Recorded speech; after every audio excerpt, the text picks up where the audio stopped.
भारतीय सेना जिंदाबाद, भारतीय सेना जिंदाबाद, भारतीय सेना जिंदाबाद। ये सामान्य लोकतंत्र है, कोई राजतंत्र नहीं है। आप किसी को भी पकड़ोगे फांसी दे दोगे, आपके बाप का राज नहीं है।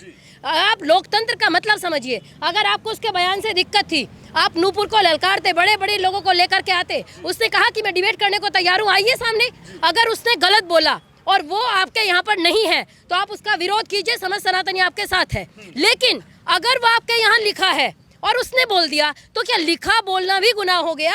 इस वक्त हम मेरठ में मौजूद हैं और मेरठ में आज असदुद्दीन ओवैसी का पुतला फूका गया। यहाँ पे कुछ लोग हैं, इनसे जानते हैं कि पुतला क्यों फूका गया। मैम, आज ओवैसी का पुतला क्यों दहन किया गया मेरठ के अंदर? अभी एक बयान आ रहा है जिसके ऊपर देश में बवाल मचाया जा रहा है। वैसे तो देश में ये लोग खोजते ही रहते हैं कोई बयान आए और बवाल मचाया जाए, क्योंकि देश में अराजकता उत्पन्न होगी, रोजगार नहीं होगा, विदेशी कंपनियां भारत आने से डरेंगी और यूपी में विशेष आने से डरेंगी, जो यहाँ की भी कंपनियां हैं, तो उससे इनको लाभ मिलेगा। योगी जी की छवि को बदनाम करने का मौका मिलेगा, क्योंकि योगी जी इस समय सबके आँख की किरकिरी बने हुए हैं। तो आप ये बताइए, ओवैसी जी को बड़ी दिक्कत हुई, नूपुर शर्मा ने एक बयान दिया, लेकिन किस कारण से दिया उस कारण को नहीं खोजा। आप वहाँ पर पे बैठ करके डिबेट्स में डेली नूपुर शर्मा ने लिखा भी कि बैठ करके प्रतिदिन आप शिवलिंग का मजाक बना रहे थे। जानवापी मंदिर की जब भी बात चलती थी आप मजाक बनाते थे, तो मेरे को पीड़ा हुई। भाई, श्री राम जी को मानने वाले लोगों को पीड़ा होती है, आपके ऊपर टिप्पणी की आपको पीड़ा हुई, वो हिंदू है उसको पीड़ा हुई। अगर उसने एक बात बोली, अगर वो बात आपको गलत लगती थी, ये सामान्य लोकतंत्र है, कोई राजतंत्र नहीं है। आप किसी को भी पकड़ोगे फांसी दे दोगे, आपके बाप का राज नहीं है। आप लोकतंत्र का मतलब समझिए। अगर आपको उसके बयान से दिक्कत थी, आप नूपुर को ललकारते, बड़े बड़े लोगों को लेकर के आते, उसने कहा कि मैं डिबेट करने को तैयार हूँ, आइए सामने। अगर उसने गलत बोला और वो आपके यहाँ पर नहीं है तो आप उसका विरोध कीजिए, समाज सनातनी आपके साथ है। लेकिन अगर वो आपके यहाँ लिखा है और उसने बोल दिया तो क्या लिखा बोलना भी गुनाह हो गया? भाई, मेरे वेद में लिखा है कि मनुर्भव मनुष्य बनो, और आप कहीं भी बोल लीजिए और कोई भी बोल लीजिए, हिंदू मुस्लिम सिख ईसाई पारसी कोई बोलिए, मुझे कोई पीड़ा नहीं, क्योंकि वेद में लिखा है। तो आपके अगर कुछ लिखा है और बोल दिया तो पीड़ा हो गई। और वैसे इतने बयान दे रहे हैं, नूपुर शर्मा को इतनी धमकी आई, वो भी एक बेटी है। अगर वो सनातनी भी नहीं है तो कम से कम एक बेटी तो है, भारत की एक नारी तो है। हमारे यहाँ तो भारतीय जैसी परंपरा हुई थी, गार्गी मैत्री जैसे शास्त्रार्थ हुआ करते थे, पता नहीं कहाँ चली गई वो परंपरा। आप शास्त्रार्थ करते, इन्होंने धमकी क्या दी? सामूहिक दुष्कर्म। ऐसे शब्दों का प्रयोग करते हुए ओवैसी को विचार करना चाहिए कि तुम्हारे घर में भी महिलाएं हैं। ओवैसी के बंदे जो बयान दे रहे हैं, क्योंकि इन्हीं के संरक्षण में, आप कहेंगे ओवैसी को क्यों कह रही हैं, क्योंकि ऐसे लोग इन्हीं के संरक्षण में फलते फूलते हैं। वारिस पठान ने जब बयान दिया था, आज नूपुर शर्मा के बयान से तिल मिला गए, लेकिन वारिस पठान ने कहा था 15 करोड़ लोग 100 करोड़ पे भारी पड़ेंगे, तब कहाँ चले गए थे ओवैसी? जब बार बार खड़े होकर के हिंदू देवी देवताओं का हम सब ले जाएंगे, हम चले जाएंगे देश छोड़ के, आपके यहाँ क्या बचेगा, नंगी नंगी मूर्तियाँ, जब इन शब्दों का प्रयोग मंच से कर रहे थे और नीचे बैठे हुए लोग उपहास उड़ा रहे थे, हंस रहे थे, तब नहीं पता लगा कि किसी की भावनाएं भी आहत होंगी। आज अपनी हुई तो बड़ी पीड़ा आई, और आपके लिए तो सत्य बोला मिथ्या बोला ही नहीं। जब आप कहते हैं 15 मिनट के लिए पुलिस हटा लीजिए, कितने बड़े समाज को आप चुनौती दे रहे हैं, इनको तब कहाँ चला जाता है इनके बयान? आज इनको अदालत याद आई, आज इनको कानून याद आया। क्यों कानून याद आया वो भी याद कीजिए, वरना आता ही नहीं। जब पत्थर लेकर के निकले और पत्थर मारने शुरू करे, क्योंकि एक दिन इन्होंने चुन लिया पत्थरबाजी करेंगे। अब ये बताइए, अब फिर कहते हैं पुलिस डंडे मारती है, हमको तो अत्याचार कर दिया, हम तो चले जाएंगे। एक बात बताओ, जब पत्थर फेंक रहे थे पुलिस ने वापस डंडे मारे, पुलिस ने ये तो नहीं देखा हिंदू या मुस्लिम, जो पत्थर फेंकेगा उसको डंडे लगेंगे। तो ओवैसी को पीड़ा क्यों हुई? तुम लोग को पीड़ा क्यों हो रही है? पत्थरबाजों को ही तो लग रहे हैं। दूसरी बात, बुलडोजर से मकान ढाया गया। भाई, अवैध निर्माण करोगे, सरकारी सड़कों पे, सरकारी स्टेशनों तक पे आप जब अतिक्रमण करते हैं तब नहीं पता लगता ये ढाया जाएगा? देश को वैसे तो रोजगार, ये वामपंथी समाज जितना भी है रोजगार की बात करेगा, महिला सम्मान की बात करेगा, हॉस्पिटल की बात करेगा, लेकिन अगर महिला सनातनी हो तब कहाँ चला जाता है सम्मान? क्या एक ही कौम की महिलाओं का सम्मान है? एक समुदाय की महिलाओं का सम्मान है, सनातनी महिलाओं का सम्मान नहीं है।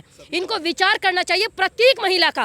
वामपंथी लोग, आपसे विचारधारा का विरोध हो सकता है, आपका वैचारिक विरोध नूपुर शर्मा से हो सकता है, लेकिन वो एक लड़की है और उसको ऐसे अभद्र बयान दिए जा रहे हैं, सर तन से जुदा, पता नहीं कैसे कैसे नारे लग। तुम कौन होते हो भाई सर तन से जुदा करने वाले? तुमको किसने हक दिया सर तन से जुदा? जब सर तन से जुदा के नारे लग रहे थे, ओवैसी ने कोई ट्वीट किया कि ये नहीं लगाना चाहिए, लोकतंत्र है? कोई ट्वीट आया? नहीं आया। एक बात याद रखिए, यूपी में गुस्ताखी एक ही सजा, घर जमीन से जुदा और जमीन घर से जुदा। क्या कहना चाहते हैं? ओवैसी कह रहे हैं कि अभी तक इतना टाइम हो गया इतना टाइम नहीं बात करेंगे हम बात करेंगे। पहले कश्मीर में पत्थरबाजी होती थी, फिर केरल में शुरू हुई, फिर बंगाल में शुरू हुई, अब पूरे भारत में जुमे के बाद इन्होंने शुरू कर दिया काम। शुक्रवार के हर रोज इनका काम है, ये एक मिशन है बहुत बड़ा। और एक बात का ध्यान रखें, सनातन धर्म ने समाप्त हुआ है न कभी होगा। जब जब धर्म की हानि होती है तब तब कोई जन्म लेता है। कभी धर्म की हानि हुई, भगवान श्री राम ने जन्म लिया, फिर धरती पर श्री कृष्ण आए, जब धर्म की हानि हुई उसके बाद फिर अत्याचार शुरू हुए। अत्याचार शुरू होने के महाराणा प्रताप लड़ते रहे, उसके बाद औरंगजेब ने अत्याचार शुरू करा भयंकर हमारे ऊपर। गुरु गोविंद सिंह, गुरु तेग बहादुर, शिवाजी महाराज मराठा साम्राज्य की स्थापना की, महाराज सूरजमल जाट साम्राज्य की स्थापना की। भारत एक प्रकार से औरंगजेब के सामने ही हिंदू राष्ट्र बन गया था। केवल थोड़ा सा बाकी था, अहमद शाह अब्दाली जैसे को हमने थप्पड़ मार कर अफगानिस्तान भगाया है।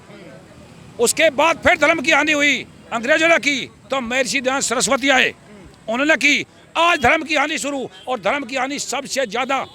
कोई कहे हम गुलाम रहे, नहीं, कुछ इलाका गुलाम रहा। सदैव संघर्ष होता रहा, हम कभी पूर्णतः गुलाम नहीं हुए, न अंग्रेजों के और न मुगलों के, किसी के गुलाम नहीं हुए हम।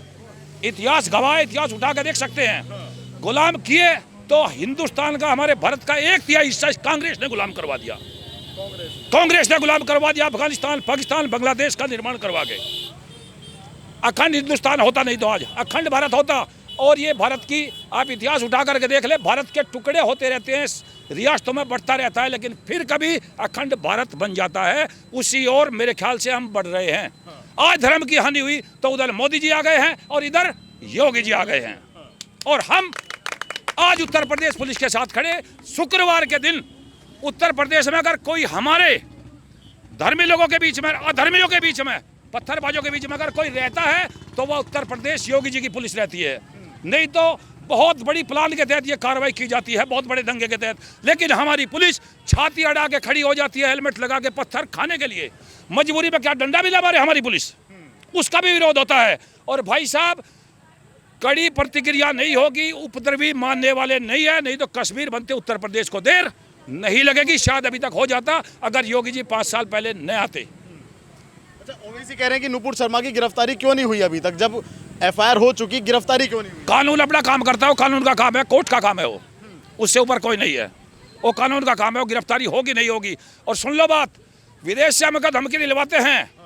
अरे हम उनका तेल खरीदते हैं, जिस दिन बंद कर दिया ना, जिस तेल बंद कर दिया, भूखे मर जाएंगे। तेल पी का काम नहीं चलेगा इनका। बताओ आप, देखो उन कंट्रियों में होता क्या तेल के अलावा। हम तेल के बिना हम खेती कर लेंगे भाई साहब, बैल से भी खेती कर लेंगे, झोटे से भी खेती कर लेंगे हम। उनका क्या होगा? राशन कहाँ से खाएंगे, दूध कहाँ से पिएंगे, गेहूं कहाँ से खाएंगे, बासमती चावल कहाँ से खाएंगे? जितनी उनकी हमको जरूरत है उससे ज्यादा उनको हमारी जरूरत है। मेरे देश में हर चीज पैदा होती है, कौन सी चीज ऐसी नहीं। खर्चे लायक तेल भी कहीं से ना कहीं से हो ही जाता है। इतना तो हो ही जाता है इमरजेंसी के लिए, जिससे हमारी वायुसेना उड़ान भर सके, इतना पैदा होता है। पूरी तरह बंद कर दिया तो भी हम, ये परमात्मा का बना हुआ देश है भाई साहब, आर्यों का देश है, इसमें सब कुछ उपलब्ध है, हर चीज यहाँ पैदा होती है। ठीक है, पत्थरबाजी की सजा क्या बुलडोजर से घर गिरा देना? ये पत्थरबाजियों को, आपका घर गिरे, अगर आपका बच्चा पत्थरबाजी करूँ, घर ना गिरे, आदमी को भी उसमें दबा देना चाहिए। मैं तो ये कहूँगा, क्यों करेंगे पत्थरबाजी पुलिस के ऊपर? क्या कसूर है पुलिस का? क्या कसूर है पुलिस का? वो कानून व्यवस्था बनाने के लिए वर्दी पहन। अरे भाई साहब, जब 1:30 बजे 2 बजे लोग घरों से बाहर नहीं निकलते, तब वो सड़कों पे खड़े रहते हैं। क्या उनके माँ बाप नहीं है? इतनी सैलरी नहीं मिलती उनको, बहुत ज्यादा वे अमीर नहीं होते बेचारे, वे हमारी सुरक्षा में खड़े रहते हैं। अगर वे दूसरे मोहल्ले में घुसते तो तब क्या होता? अगर उत्तर प्रदेश पुलिस नहीं होती, यूपी में यूपी पुलिस ना होती, तो तब क्या होता? वे जब दूसरे मोहल्ले में घुसते, हमारे मोहल्ले में घुसते, बड़े इरादे बलवान थे उनके, बहुत ज़्यादा खतरनाक इरादे थे भाई साहब उनके। कश्मीर बनाने की प्लान उत्तर प्रदेश को भी चल रही थी। क्या कहना चाहेंगी? मौलाना तोकीर हैं, एक बरेली के सांसद हैं, वो कह रहे हैं कि अगले जुम्मे को फिर से प्रदर्शन करेंगे। नहीं होगा। आज तो एक कम मात्रा में लोग निकले हैं और इन्हें देख के हजारों की मात्रा में लोग निकलेंगे और काबू नहीं देंगे। ये मानिए आप, काबू में नहीं आएगा, ना पुलिस के काबू में आएगा, ना प्रशासन के काम आएगा, ना सरकार के उसमें आएगा। ये सामने सरकार भी कुछ नहीं कर पाएगी। जिस टाइम ये पब्लिक निकलेगी ना, तो सरकार भी कुछ नहीं कर पाएगी, चाहे अखिलेश जी हैं और चाहे खुद योगी जी हैं। अगर ऐसा ही होता रहा एक महिला के साथ, सच बोलने की सजा इतनी बड़ी है कि उसकी गर्दन कटवा दें और उसके साथ दुर्व्यवहार करें, ऐसा नहीं होगा, बिल्कुल भी नहीं होगा ऐसा। तो ये सरकार अपनी बात को मान ले और उसे, जो महिला के साथ ये चीज़ें हुई हैं उन पे कार्रवाई करी जाए। बुलडोजर को कैसे देखती हैं जो बुलडोजर का इस्तेमाल यूपी में किया जा रहा है? मैं बताती हूँ, मैं सरकारी जमीन पे रहती हूँ, मेरी दुकान है सरकारी जमीन पे, चाहे तो आज बुलडोजर फिर जाए मुझे कोई फर्क नहीं पड़ता। क्यों? मेरी जगह नहीं है और मैं उसे 8 साल से यूज कर रही हूँ। अगर आज ही उस पर बुलडोजर फिर जाए तो मुझे कोई गम नहीं है, सरकार की जगह सरकार कभी भी ले सकती है। तो ये मन में रख के क्यों नहीं चलते आप? जब तक आप रह रहे हो तो बहुत बड़ी बात है, लेकिन सरकार जब लेना चाहेगी तो ले सकती है। मैं अपनी दुकान देने के लिए तैयार हूँ, जिसमें मैं भी 10 साल 15 साल और उससे मेरे बच्चों का मतलब पालन पोषण उसी से होता। मेरे हस्बैंड भी मेरे साथ नहीं रहते। आप ये बताइए, अगर मेरी दुकान छिन जाए तो मुझ पे कितना जोर पड़ेगा? मेरे तो हस्बैंड भी नहीं है, मुझ पे कितना जोर पड़ेगा? मेरे बच्चों का पालन पोषण उस दुकान से होता। लेकिन फिर भी मैं कह रही हूँ कि अगर मैंने सरकारी संपत्ति को घेर रखा है तो चली जानी चाहिए। फिर और लोग क्यों नहीं सोच सकते ऐसा कि सरकारी संपत्ति तो कभी जा सकती है? किसी ना किसी के उसमें तो ये बनी है, इन पे हाउस टैक्स लगा है, कोई भी टैक्स लगा है, उन्हें उनकी छानबीन करिए, उन सरकारी नेताओं की छानबीन करिए जिन्होंने इन्हें लीगल को अनलीगल को लीगल में बनाया है। उन पे जांच बैठनी चाहिए। मेरा कहना है कि पत्थरबाजी एक तरफ से नहीं होती, हिंदू भी पत्थरबाजी करते हैं, लेकिन कार्रवाई सिर्फ मुसलमान पे होती है। अगर हिंदू होते उसमें तो हिंदू दिखाई देते। जितनी वीडियो दिखाई गई है, अगर हिंदू उसमें होता तो हिंदू दिखाई देता। और मैं तो कहती हूँ, अगर हिंदू भी है, चाहे मैं भी हूँ, अगर मैं भी पत्थरबाजी करती हूँ तो मुझे भी सजा मिलनी चाहिए, मुझे भी सजा मिलनी चाहिए। तो फिर उन्हें क्यों नहीं मिलनी चाहिए? जो उसमें था ही नहीं, उसमें कोई भी हिंदू था ही नहीं, तो फिर हिंदू को कहा क्यों जाए? बुलडोजर भी मुसलमानों पे चलता है? नहीं नहीं, बुलडोजर सब पे चलता है। बुलडोजर मेरे पे भी आएगा, आज तक नहीं आया लेकिन आ सकता है मुझ पे भी। यहाँ पे जो बाहर अतिक्रमण था वो टूटा था, तो उसमें सबके घर पे बुलडोजर चढ़ा था और लाइन वाइज से चढ़ा था, ये नहीं है। और दूसरी चीज़, अंतर्राष्ट्रीय स्तर पे जो भारत के धर्म के मामले में छवि खराब करने की कोशिश की जा रही है ना अंतर्राष्ट्रीय संस्थाओं द्वारा, क्यों? चीन में जो है अल्पसंख्यक पे वो होते हैं अत्याचार, वो क्यों नहीं दिखाती? तब क्यों अरब देश एक साथ नहीं आते? भारत की छवि खराब की जा रही है। यहाँ के एक महिला के बयान से तुम वो मत सुनो कि वो बीजेपी के है या हिंदू है, कुछ मत सुनो, लेकिन वो एक महिला होने के नाते उसने जो कहा है सच कहा है भाई, गलत तो कुछ कहा नहीं। और उस पर अरब कंट्री का एक साथ आना क्या कारण है? क्योंकि भारत की हर मामले पे छवि खराब की जा रही है। और दूसरी चीज़, भारत गुटनिरपेक्ष देश है, धर्मनिरपेक्ष देश है, वो चीज़ जो अरब कंट्री है या पश्चिमी कंट्री है उन्हें जो है ये राष्ट्र नहीं आती। तो यही है कि भारत की जो छवि है वो धर्म के मामले पे उसकी स्थिति खराब करने की कोशिश की जा रही है। कह रहे हैं कि आरएसएस कर रहा है, हिंदू की बदनामी आरएसएस कर रहा है। देखिए, जब ब्लेम डालना होता है ना वो तो किसी पे डालेंगे भाई, मैंने गलती की, अगर मुझे गलती की और मुझे ब्लेम डालना अपने आप को, तो किसी पे तो डालेंगे, कोई संस्था तो देखनी पड़ेगी। हम कैसे कह सकते हैं? कोई प्रूफ है उसके लिए न्यायपालिका है, अगर जांच करनी है तो न्यायपालिका करेगी भाई, स्वतंत्र बॉडी है। अगर अगले जुम्मे को प्रदर्शन होता है यूपी के अंदर, फिर आप लोग क्या करेंगे?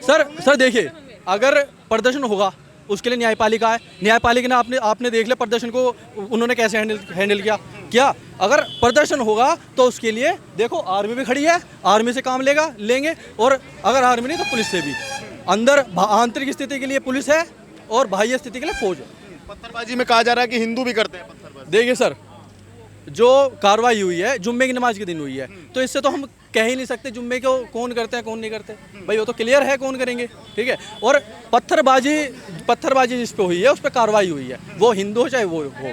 अगर को भी कोई समझाओ कि भाई अपने लोगों के साथ खड़े हो, कम से कम अब तो देख लें वो क्या हो रहा है। अरे दुनिया भर की मारकाट हो रही है, दुनिया भर के काम हो रहे, भाईचारे का उन्हें करना चाहिए। उन्हें पता है मुस्लिम पक्ष उनके साथ बहुत ज़्यादा है, तो उन्हें तो उनसे समझाने की बातें करनी चाहिए, कि उनसे समझौते की बात करनी है, भाईचारे की बात करनी है।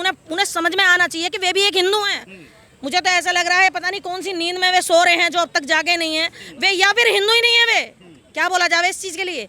मतलब एक दिल में आग है मेरे, मैं बोल रही हूँ इस वजह से, गुस्से में आग है। आप ये बताओ कि अगर उनके अंदर हिंदुत्व है तो उन्हें तो भाईचारे की बात करनी चाहिए और उन मुस्लिमों को समझाना चाहिए जो पढ़े लिखे नहीं है, समझदार नहीं है, उन्हें समझाना चाहिए कि भी जो भी है गलत है। तुम्हें भाईचारे से रहना चाहिए। हिंदुस्तान में तुम लोग रुके हो, अपनी मर्जी से रुके हो, किसी के फोर्सिंग पे नहीं रुके, किसी ने फोर्स नहीं किया आपको, आप अपनी मर्जी से रुके हो। तो भाईचारे से जैसे जब से रहते आ रहे हो ऐसे ही अब रहो।